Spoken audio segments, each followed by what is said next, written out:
The human ship New Frontier slowly moved through space toward the green and blue planet below. Captain Jake Morrison stood on the bridge, watching the world grow larger on the main screen. After 6 months of travel, they had finally reached Kepler 442b, a planet that Earth scientists said might have intelligent life. "Sir, we're getting signals from the planet," said Communications Officer Ryan Mell. "They seem friendly. They're asking us to land at specific coordinates." Jake nodded. This was what they had hoped for. The mission was simple: make contact with any aliens they found and try to build peaceful relationships. Earth needed friends in the galaxy, especially after discovering that space was full of other species. "Take us down, pilot," Jake ordered. "Nice and slow. We don't want to scare anyone." Dr. Lisa Grant stood next to Jake, holding her tablet full of notes about alien behavior. She had studied every first contact scenario Earth had ever imagined. Her heart beat fast with excitement. After years of wondering if humans were alone, they were about to meet real aliens. "Remember, everyone," Jake announced to his crew of 20 people. "We represent all of humanity today. Let's make a good first impression." The ship landed in a large open field surrounded by strange purple grass. Through the windows, they could see tall, thin buildings that looked like they were made of crystal and light. The architecture was beautiful, but completely different from anything on Earth, thought Dr. Kevin Hayes. The team's marine biologist pressed his face against the window. "Look at those structures," he said. "They built everything so high off the ground. I wonder why." A group of beings approached the ship. They were tall and graceful, about 8 feet high, with skin that seemed to shimmer like crystal. Their faces were long and narrow, with large eyes that changed color from blue to green. They wore flowing robes that seemed to be made of the same crystal material as their buildings. "They're beautiful," whispered engineer Amy Chun. Jake put on his dress uniform and gathered his diplomatic team. Dr. Grant, Dr. Hayes, and Marine Sergeant Danny Rodriguez would come with him for the first meeting. The rest of the crew would stay on the ship and monitor everything.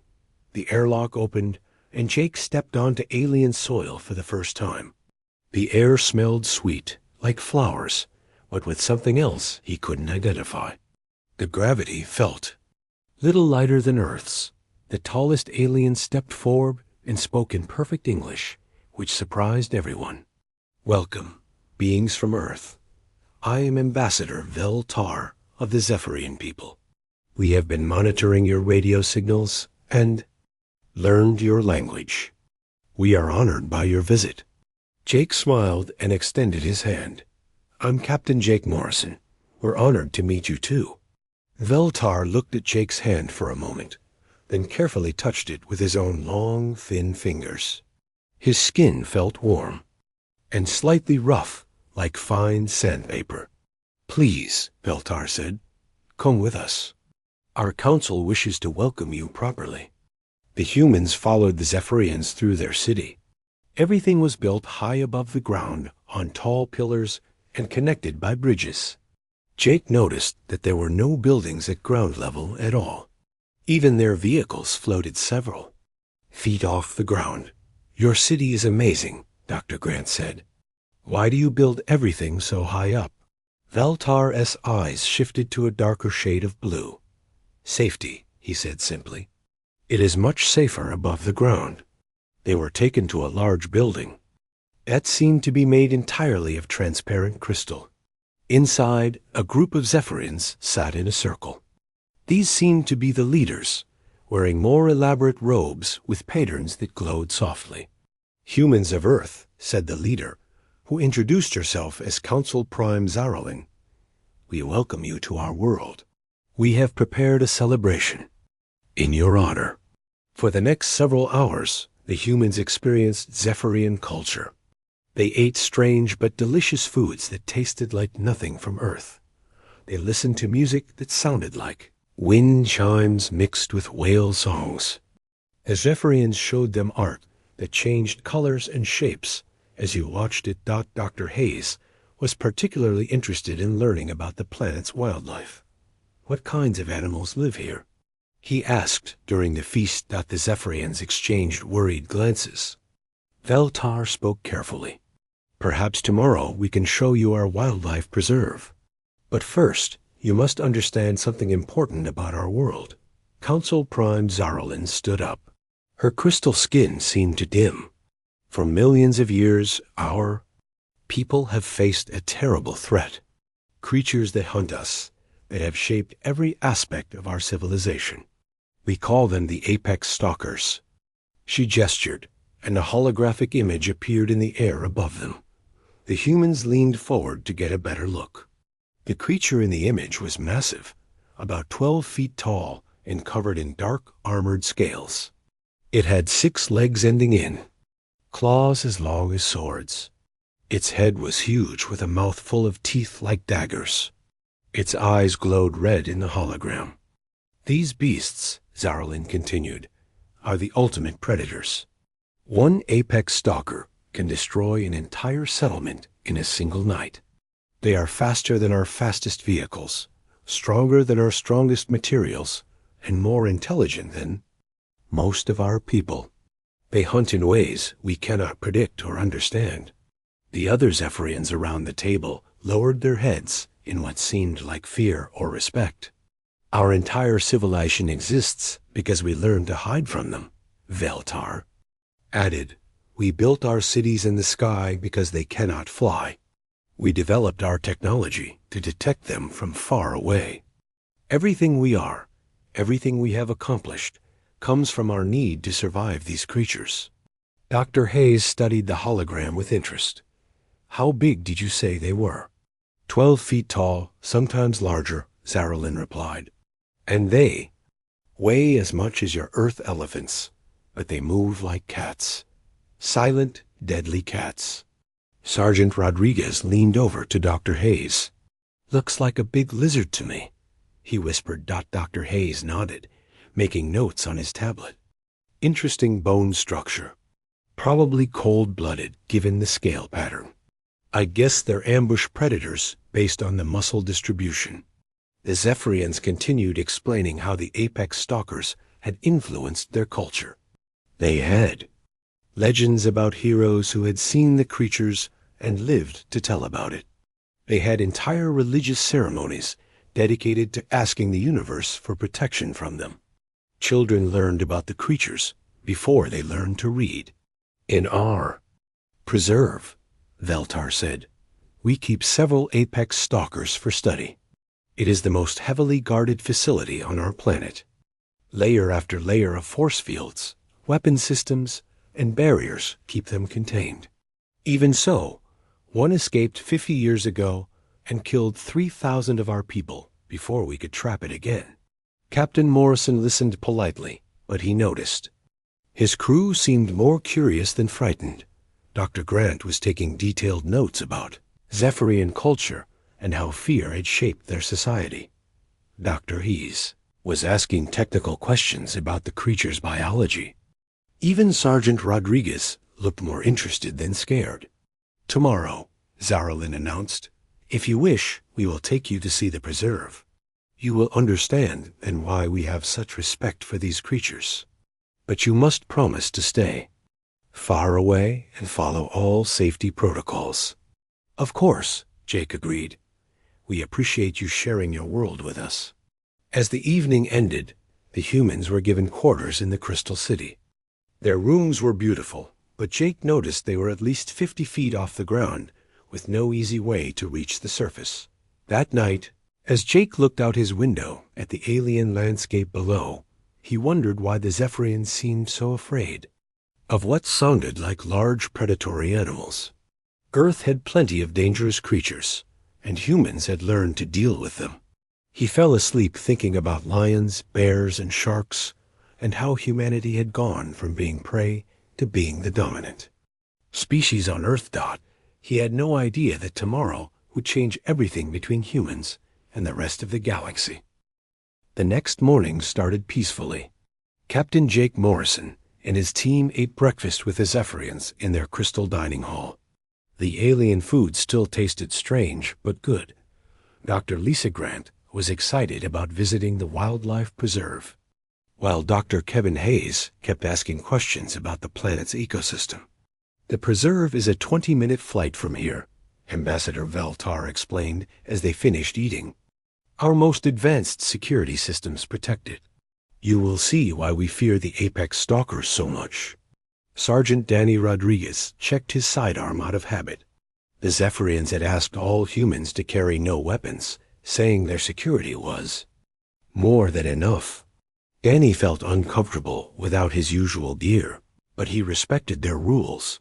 They boarded a Zephyrian transport that looked like a floating crystal bubble. The ride was smooth and quiet. Through the transparent walls, Jake could see the planet's landscape rolling by below. Thick forests covered most of the land, with rivers cutting through like silver ribbons. It was beautiful, but Jake noticed something odd. There were no roads on the ground, no ground-level buildings, no signs that anyone had ever walked on the surface. Your people really never go down there? Engineer Amy Chun asked, pointing at the forest below. Veltar shuddered. Never. The ground belongs to them. We learned long ago that the sky is the only safe place. The preserve came into view. Ahead, it was massive, covering several square miles, surrounded by walls that stretched high into the air. Energy fields crackled between tall towers, creating a dome of blue light over the entire area. Jake counted at least 50 guard towers each, armed with weapons that looked powerful enough to destroy a small building. Impressive security, Jake commented. It has to be, said the transport pilot, a younger Zephyrian named Kirison. What we keep inside could destroy our entire civilization if it ever got loose. They landed on a platform high above the preserve. Through thick transparent walls, they could look down into the enclosed area. Jake saw a landscape that looked like prehistoric Earth. Huge trees, thick undergrowth, and strange rock formations created a wild environment. There, Veltar pointed to a clearing far below. Do you see it? Jake squinted and saw movement. Something large was walking through the trees. As it stepped into the sunlight, Jake got his first clear look at an apex stalker. The creature was exactly as the hologram had shown, but seeing it move was different. It was huge, dark, and covered in armored scales. Its 6 legs moved with surprising grace for something so large.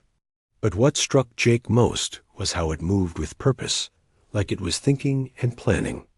Amazing, Dr. Hayes whispered, pressing against the viewing window. Look at that muscle structure. And those claws, perfect for both climbing and fighting. The apex stalker suddenly stopped and looked up directly at them. Even from hundreds of feet away, Jake felt like those red eyes were staring right into his soul. The creature's head tilted slightly, as if it was studying them. It knows we're here, Veltar said in a shaking voice. They always know. Dr. Grant was taking rapid notes. How intelligent are they? More than we like to think, replied Dr. Thainver, the preserve's chief scientist. They solve problems, use tools sometimes, and seem to plan attacks. We think they're as smart as your Earth dolphins, maybe smarter. Suddenly, alarms began blaring throughout the facility. Red lights flashed everywhere. Zephyrian guards ran in all directions, shouting in their own language. What's happening? Jake demanded. Dr. Thainver's crystal skin had turned almost white with fear. Containment breach in Section 7. One of them is loose. The viewing platform shook as emergency protocols activated. Thick metal barriers began sliding across all the windows. Through the speakers, they heard announcements in the Zephyrian language. They're evacuating the entire facility. Veltar translated, his voice full of panic. The apex stalker broke through 3 force field barriers and is heading for the outer perimeter. How is that possible? Amy Chun asked. They learn, Dr. Thamer replied. Every time we contain them, they study our methods. This one must have found a weakness we didn't know about. More alarms joined the first ones. The platform shook again, and Jake saw explosions in the distance. Smoke rose from several buildings. Sir, came Ryan Bell's voice through Jake's communicator. We're getting emergency broadcasts from all over the planet. They're ordering a complete evacuation. Something about a code red situation. Patch me through to Council Prime Zaralin, Jake ordered. The connection crackled to life. Zaralin's voice was tight with terror. Captain Morrison, you must return to your ship immediately and leave our world. An apex stalker has escaped.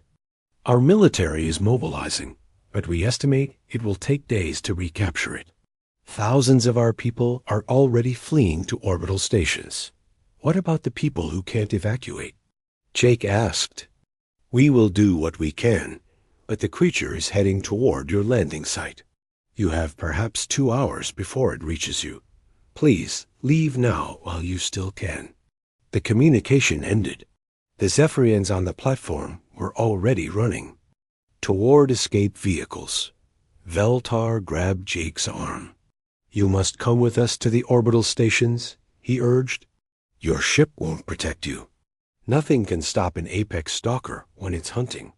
Jake looked at his team. Dr. Grant was still taking notes, completely fascinated by what was happening.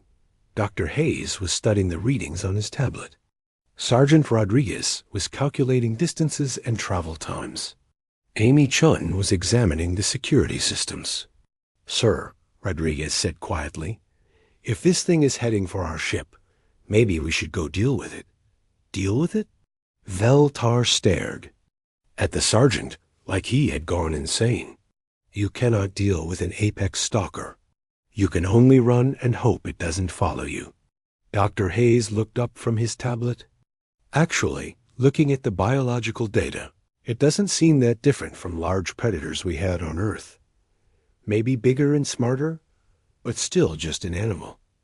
Just an animal? Dr. Thamer's voice rose to almost a shriek. That Justin Yen. Animal has killed more of our people than every war in our history combined. Jake made his decision. Team, back to the ship. But we're not leaving the planet. Captain, Veltar pleaded, you don't understand. Your species is new to space travel. You haven't learned to recognize real danger when you see it. Maybe. Jake replied, heading toward their transport. Or maybe we just handle danger differently than you do. A flight back to the new frontier took 15 minutes. Below them, the Zephyrian cities were emptying as millions of people fled to safety. In space, streams of vehicles rose from the surface, like silver rivers flowing upward. When they reached the ship, Jake called all hands to the briefing room. The crew gathered quickly, buzzing with excitement and curiosity. Situation, Jake announced. A large predatory animal has escaped from an alien zoo and is heading this way. The locals are terrified and evacuating the entire planet. Our job is to assess the threat and determine our response. How big are we talking? Asked Chief Petty Officer Mark Johnson. 12 feet tall, 6 legs, armored scales, big teeth. Doctor. Hayes replied, think of a cross between a T-Rex and a giant lizard, but smarter. And faster, added Dr. Grant. And apparently very good at problem solving. Sergeant Rodriguez stood up. Sir, with your permission, I'd like to take a team and scout this creature. Get a real assessment of what we're dealing with. Absolutely not, came Veltar's voice from the communication system. The Zephyrian had insisted on maintaining contact with the humans. You cannot fight an apex stalker. The only survival strategy is distance and barriers. Has anyone ever actually tried fighting one? Asked Marine Corporal Lisa Turner. Many have tried, Veltar replied. All have died. Our most advanced weapons barely scratch their armor. Our fastest vehicles cannot outrun them. Our smartest strategies fail because they adapt too quickly. Jake studied the tactical display Amy-chan had put together using the Zephyrian data. The creature was indeed heading directly toward their landing site, moving through the forest at about 20 miles per hour. Okay, Jake decided. Rodriguez, take Turner and 3 others. Full gear this time. I want a recon mission, not a fight. Stay distant, observe, and report back. Yes, sir, Rodriguez grinned. Already mentally selecting his team. Dr. Hayes raised his hand. Captain, I'd like to go with them. I need to see this creature's behavior patterns firsthand. Absolutely not, Dr. Grant objected. It's too dangerous. Everything's dangerous until you understand it, Dr. Hayes replied. Besides, I've spent my whole career studying predators. This is just a really big one.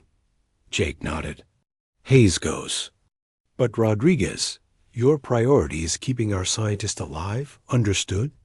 Crystal clear, sir. As the teams prepared their equipment, Veltar's increasingly desperate voice continued from the speakers. Please reconsider. This is not bravery.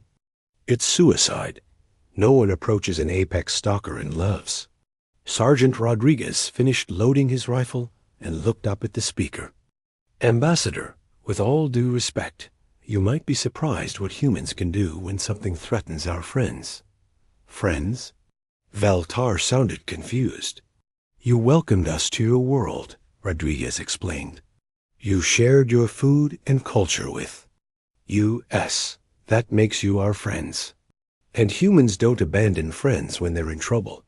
Jake felt proud of his crew as they prepared for something the Zephyrians considered impossible. Sergeant Danny Rodriguez moved through the purple forest with his team spread out in a careful formation. Marine Corporal Lisa Turner watched the left flank while Levin, Privates Bobby Chung and Alex Parker covered the right. Dr. Kevin Hayes walked in. The center, constantly checking his tablet and taking readings of everything around them. Movement ahead, Turner whispered into her radio. 200 meters. Rodriguez raised his hand, and the team stopped. Through his binoculars, he could see something large moving between the trees. The apex stalker was bigger than he had expected, but it moved with the smooth grace of a hunting. Cat, that's definitely our target, he said quietly. Hayes, what do you think? Dr. Hayes studied the creature through his own equipment. Fascinating. Look how it tests the air with its tongue. And see how it places its feet? It's trying to move silently, despite its size. The apex stalker was hunting something. It moved slowly through the undergrowth, its red eyes focused on a target the humans couldn't see. Suddenly, it lunged forward. With incredible speed. There was a brief struggle, then silence. It just caught something the size of a small deer, Hayes noted. Killed it instantly. Very efficient predator. Any sign it knows we're here? Rodriguez asked. Not yet. But look at how it keeps checking its surroundings. This thing is smart. They watched for another 10 minutes as the creature fed. When it finished, it began moving again, heading directly toward the human landing site. Time to go, Rodriguez decided. We've seen enough. The team carefully backed away and returned to the ship. Captain Jake Morrison was waiting for them in the briefing room along with the rest of the crew. Report, Jake ordered. It's big, fast, and smart, Rodriguez said. But it's still just an animal. It hunts like any predator. It can be tracked, predicted, and dealt with. Dr. Hayes was more excited than worried. Captain, this creature is remarkable. It's like finding a living dinosaur. But Sergeant Rodriguez is right. It behaves like Earth predators, just bigger. How much bigger? Asked Engineer Amy Chung. Think of a grizzly bear crossed with a Komodo dragon, but the size of an elephant, Hayes replied. Definitely dangerous, but not magic. Ambassador Veltar's voice crackled through the communication system. You actually got close to it and survived? That's impossible. We stayed hidden and observed, Rodriguez explained. Standard reconnaissance procedure. But no one gets that close to an apex stalker, Veltar insisted.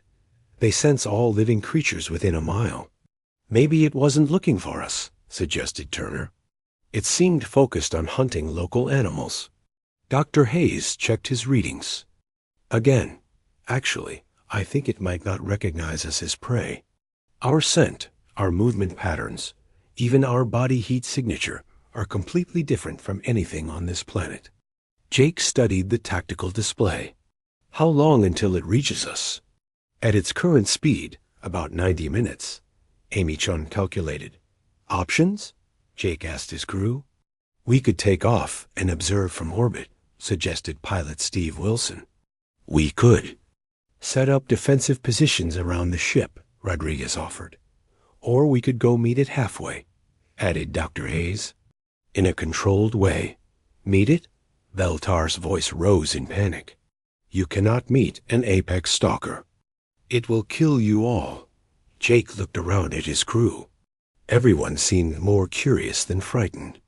These were people who had volunteered for a mission to unknown space, knowing they might face any kind of danger. Rodriguez, how would you handle this thing if it was threatening our ship?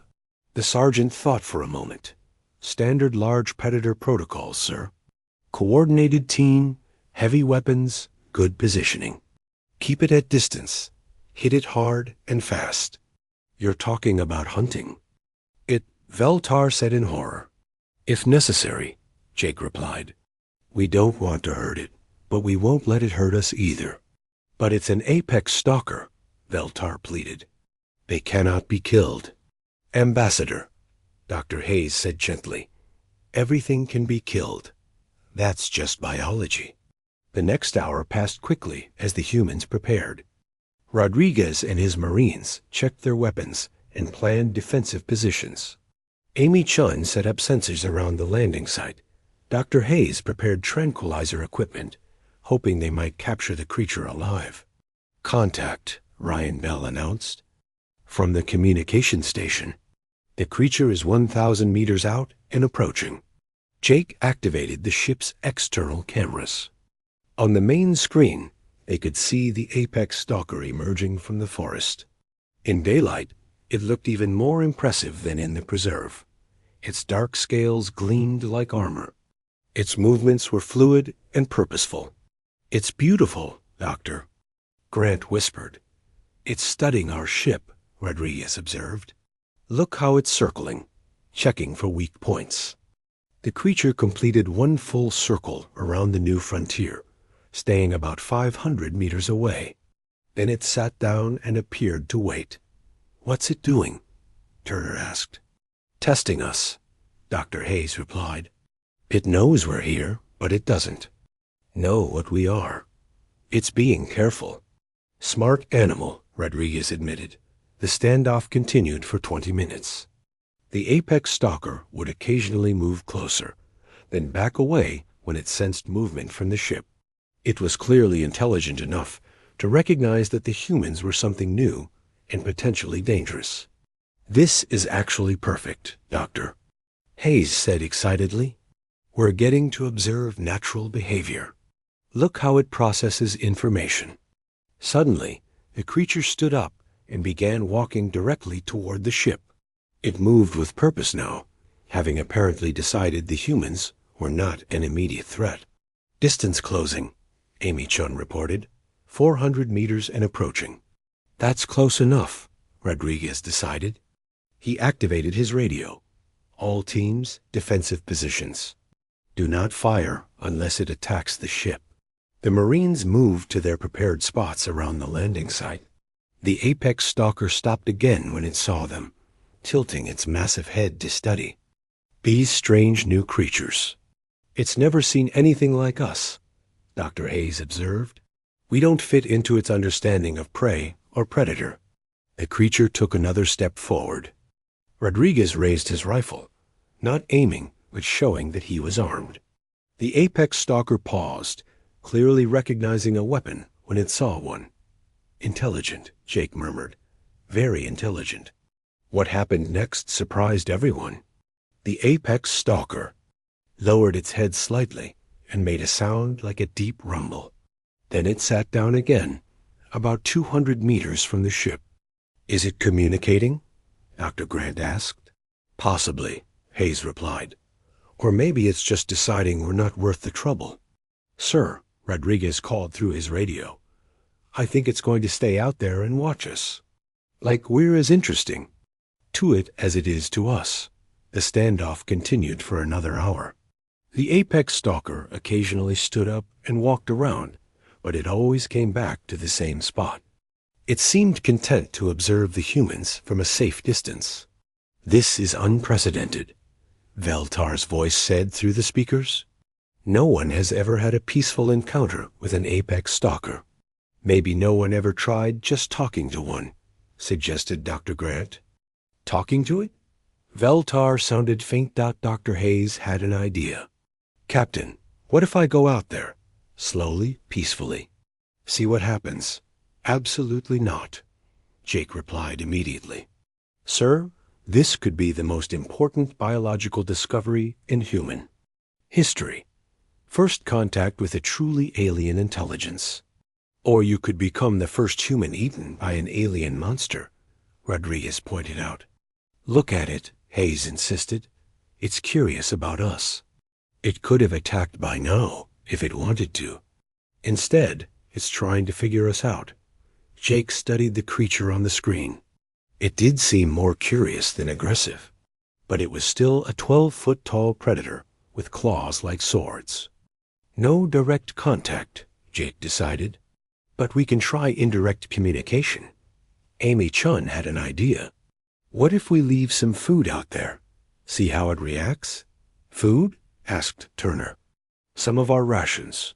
Let it know we're not afraid to share resources." Rodriguez shook his head. "You want to feed the giant monster?" "It's not a monster," Dr. Hayes corrected.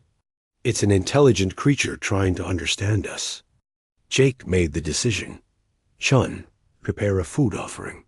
Small amount, placed halfway between us and the creature. We'll see what happens."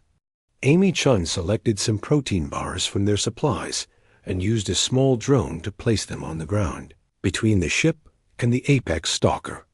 The creature watched the drone with great interest, following its movements with those intelligent red eyes. When the drone retreated, the apex stalker stood up and slowly approached the food. It sniffed carefully, then picked up one of the protein bars with surprising delicacy and ate it. "It accepted our gift," Dr. Grant said in amazement. The creature ate the rest of the food, then looked directly at the ship. After a moment, it made that rumbling sound again and began walking back toward the forest. "It's leaving," Turner observed. "Peacefully," Hayes added. "We just had a successful first contact with an apex predator." As they watched, the apex stalker stopped at the edge of the forest and looked back at them one more time. Then it disappeared into the trees. "Well," Jake said after a moment, "that went better than expected." "Sir," Rodriguez said, "I hate to point this out, but we just proved these creatures can be dealt with peacefully. The Zephyrians have been afraid of them for thousands of years for nothing." "Maybe not for nothing," Dr. Hayes replied thoughtfully. "Maybe they just never tried a different approach." News of the human encounter with the apex stalker spread through Zephyrian communication networks within hours.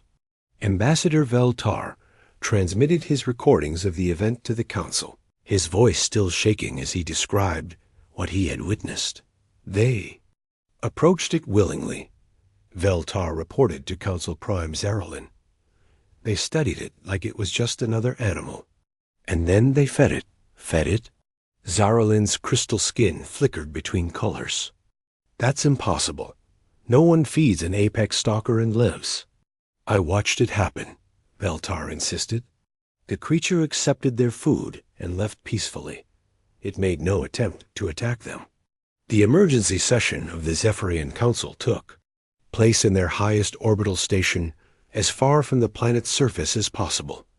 12 council members sat in a circle, their usual calm completely shattered. "If what Veltar reports is true," said Council Member Thunkar, then everything we know about the Apex Stalkers is wrong. Or these humans are something we don't understand, suggested Council Member Varajan. Perhaps they have powers we cannot detect. Down on the planet's surface, Captain Jake Morrison was dealing with similar confusion from his own crew. Dr. Kevin Hayes had spent the last 6 hours reviewing every piece of data they had collected about the encounter. The creature showed clear signs of intelligence, Hayes explained to the assembled crew. It recognized our weapons, understood our peaceful intentions, and made deliberate choices about how to respond. But the Zephyrians have been studying these things for thousands of years, pointed out engineer Amy Chun. How could they miss something so obvious? Dr. Lisa Grant had been thinking about this question. Maybe they never tried to communicate because they were too afraid. Fear makes it hard to see other possibilities. Sergeant Danny Rodriguez nodded. On Earth, people used to think wolves were mindless killers too. Turned out they were just protecting their territory and families. The communication system activated, and Veltar's voice filled the briefing room. Captain Morrison, we need to speak with you urgently. The Council has questions. Of course, Jake replied. We're happy to share what we learned. Not just our Council, Veltar said nervously. The Galactic Federation has been informed about your encounter. Representatives from 12 different species want to speak with you. Jake looked around at his crew. 12 species? The news has spread beyond our world, Veltar explained. Every species in the Federation has their own version of apex predators, creatures they fear and avoid. What you did today challenges how we all think about such beings. Within hours, the New Frontiers communication system was flooded with incoming calls from across the galaxy. Jake found himself speaking to beings he could barely comprehend, each one desperate to understand how humans had survived an encounter with an apex predator. The first call came from Commander Sektar of the Sauron Empire, the reptilian being. Appeared on the screen with scales that shifted from green to brown as he spoke. Human Captain, Sektar hissed, my people have heard of your encounter. We too have apex predators on our worlds. The death crawlers are similar to your apex stalkers. They have kept my people underground for millions of years. What do these death crawlers look like? Dr. Hayes asked, leaning into view. 8-legged hunters with poison stingers and intelligence that rivals our own, Sektar replied. They hunt in packs and can tunnel through solid rock. Have you ever tried communicating with them? Hayes wondered. Sektar's scales turned completely brown. Communicate? They are engines of destruction. Communication is impossible. The next call came from the Hive Collective, a species of insect-like beings. Their representative, Queen Voice Zixinal, spoke through multiple voices at once. We Collective have witnessed your encounter through Zephyrian broadcasts, she said.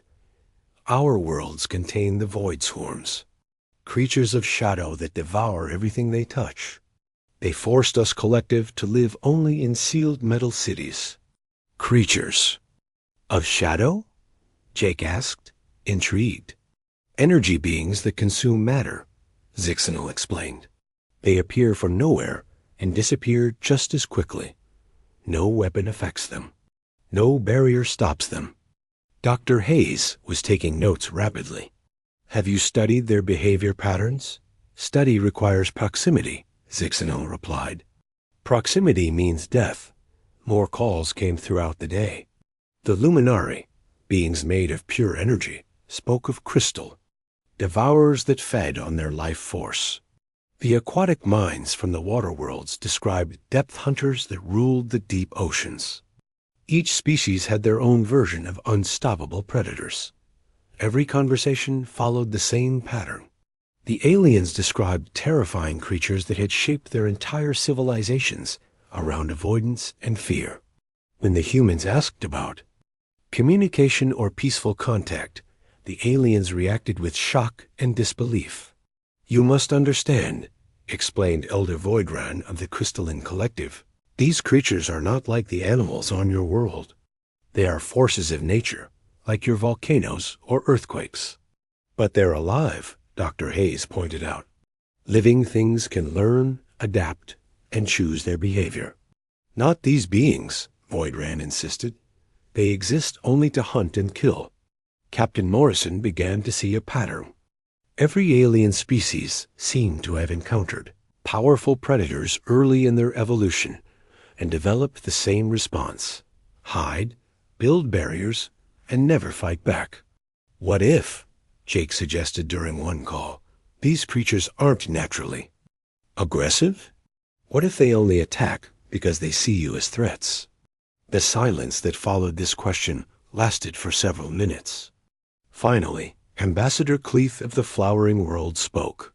You suggest that we caused their aggression? I'm suggesting that predators usually attack for reasons, Jake explained. Hunger, territory defense, protecting young. If you understand the reason, you might find a solution. Dr. Grant added, on Earth, humans went from being prey to apex predators ourselves. We learned to understand animal behavior instead of just running from it. Your species became apex predators? Asked Commander Sektar, his scales turning almost black. We learned to use tools, work together, and think strategically, Sergeant Rodriguez explained. Instead of being afraid of dangerous animals, we studied them and found ways to coexist, or, when necessary, defend ourselves. This revelation caused an even bigger stir throughout the galactic community. The idea that a species could evolve from prey to predator was completely foreign to most of the Federation races. Impossible, declared High Sage Morden of the academic spheres. Evolution does not work that way. Prey species remain prey species. Not on Earth, Dr. Hayes replied. Humans started as small, weak creatures hiding from bigger predators. But we developed intelligence, cooperation, and tool use. Eventually, we became the dominant species on our planet. And you killed all the apex predators? Asked Queen Voice Zixanal. Some of them, Jake admitted. But we also learned to live alongside many dangerous animals. Bears, big cats, sharks, venomous snakes. We study them, respect them, and manage our interactions with them. The implications of this information sent shockwaves through the galactic community. Emergency sessions were called in the governments of dozens of worlds. Scientists and military leaders struggled to understand what this meant for their own relationships with apex predators. On the Zephyrian homeworld, a conversation took on a more personal tone. Council Prime Zaralin had joined the discussion directly. Captain Morrison, she said, if what you say is true, then my people have wasted millions of years hiding from creatures we might have befriended. Maybe, Jake replied carefully. But you survived, built an amazing civilization, and eventually reached the stars. That's nothing to regret. But think of what we might have accomplished if we had not lived in constant fear, Zaralin continued. Think of the knowledge we might have gained from understanding these creatures instead of avoiding them. Dr. Hayes leaned forward. It's not too late. If you're willing to try a different approach, we could help you study the apex stalkers more closely. Study them? Veltar's voice cracked. You want us to get close to them deliberately? We want to help you understand them. Hayes corrected. Understanding removes fear and opens up possibilities. The conversation continued late into the night. As word spread throughout the galaxy, more and more species contacted the new frontier. Each one had their own stories of apex predators, and the civilizations built around avoiding them. But the humans had introduced a new idea to the galactic community. What if the things you fear most are just misunderstood? What if the key to moving beyond fear is not better hiding places, but better understanding? As Captain Morrison prepared for sleep that night, he realized their simple first contact mission had become something much bigger. They weren't just meeting aliens anymore. They were challenging the fundamental assumptions that had shaped galactic civilization for millions of years. Tomorrow would bring new challenges as the galaxy struggled to understand what it meant when prey decided to become predators instead. 3 weeks had passed since the first peaceful contact with the apex stalker. The new frontier remained on the Zephyrian homeworld, but everything had changed. The landing site had been transformed into a research station where humans and Zephyrians worked together to study the creatures that had terrorized an entire civilization for millions of years. Dr. Kevin Hayes stood in the observation tower, watching a group of Zephyrian scientists gather data from a safe distance. They were still nervous, but curiosity was slowly winning over fear. Next to him, young Zephyrian scientist Kerrison pointed her scanner at an apex stalker that was resting peacefully about 50 meters away. "Look at those readings," Kerrison said excitedly. "Its brain activity shows complex thought patterns. Dr. Hayes, I think it's actually dreaming." Hayes smiled. Over the past weeks, Kerrison had become one of the bravest Zephyrians, volunteering for every research mission, despite her people's ancient fears. Dreams suggest deep intelligence. This supports our theory that they're much more than simple predators. The apex stalker they were observing was one of 3 that had voluntarily approached the research station. Word had somehow spread among the creatures that humans were safe to be around. They seemed as curious about the humans as the humans were about them. Captain Jake Morrison walked up to join them, carrying a report from Earth. "Good news," he announced. "Command is sending a full xenobiology team. They want to establish a permanent research facility here." "And the Zephyrian Council?" Hayes asked.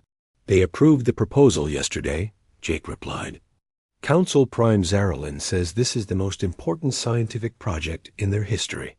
Through the window, they could see Ambassador Veltar approaching one of the apex stalkers with a food offering. His hands still shook, but he was trying. The creature accepted the food gently, careful not to frighten the nervous Zephyrian. "He's come a long way," Kerrison observed. "A month ago, he wouldn't come within a mile of the surface." The research had revealed incredible things about the apex stalkers. They were not mindless killing machines, but intelligent beings with complex social structures. They hunted only when necessary and showed remarkable problem-solving abilities.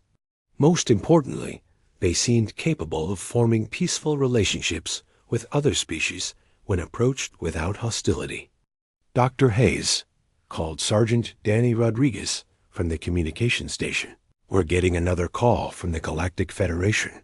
This time, it's the Sauron Empire." Hayes activated the screen, and Commander Sektar appeared.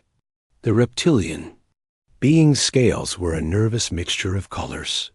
"Human scientists," Sektar began, "we have been monitoring your research. My government wishes to know if your methods might work with our death crawlers." "Possibly," Hayes replied. "Every predator species is different, but the basic principles should apply. Peaceful approach, understanding their needs, establishing trust. My people are skeptical," Sektar admitted. "But some of our younger scientists want to try. Would you be willing to advise us?" Jake stepped into view. "We'd be honored to help. That's why we're out here, to build understanding between species." Over the following days, similar calls came from across the galaxy. The Hive Collective wanted advice about their void swarms. The Luminari asked for help with their crystal devourers, species that had hidden from apex predators for millions of years were suddenly considering the possibility of peaceful contact. Dr. Lisa Grant coordinated the advisory program from the new frontier. "Each species will need a different approach," she explained to a gathering of alien representatives. "But the key is always the same. Replace fear with understanding." "Easy for you to say," grumbled Elder Void Ran of the Crystalline Collective. "Your people became predators. Ours did not." "That doesn't matter," replied Dr. Hayes. Intelligence and peaceful intention are universal languages. Any sufficiently advanced creature can learn to recognize them. The first breakthrough came from an unexpected source. Young Kirison had been working on a translation project, trying to understand the sounds apex stalkers made. After weeks of analysis, she made an incredible discovery. "They have language," she announced excitedly to the research team. "Complex vocalizations with consistent meanings. Dr. Hayes, they've been trying to communicate with us all along." Hayes studied her data with growing amazement. "These sound patterns, they're not random. Look, this sequence appears every time they approach peacefully. And this one seems to be used when they're curious about something." Captain Morrison was fascinated. "Can we learn to speak with them?" "We're already starting to," Kirison replied. "Watch this." She activated a speaker and played back one of the peaceful approach sounds. The apex stalker they were observing immediately looked up and made the same sound in response. "It's answering," Hayes whispered in amazement. The communication breakthrough changed everything. Within days, the research team had established basic two-way communication with the apex stalkers. The creatures were eager to share information about their world and learn about the strange new visitors from space. The most shocking discovery came when they learned why the apex stalkers had been attacking Zephyrian settlements for so long. The creatures revealed that they had been trying to protect their young, which the Zephyrians had unknowingly been disturbing with their expansion into new territories. "They were defending their families," Veltar said in amazement. "All this time, we thought they were mindless killers, but they were just protecting their children." "It's the most natural thing in the universe," Dr. Grant observed. "Any parent will fight to protect their young." The revelation led to immediate changes in Zephyrian policy. New settlements would be planned in cooperation with the apex stalkers, ensuring that important nesting areas were protected. In return, the creatures agreed to avoid populated areas and establish clear boundaries. News of the successful communication spread throughout the galaxy faster than anyone expected. Within a month, the first Sauron expedition had made peaceful contact with a deathcrawler.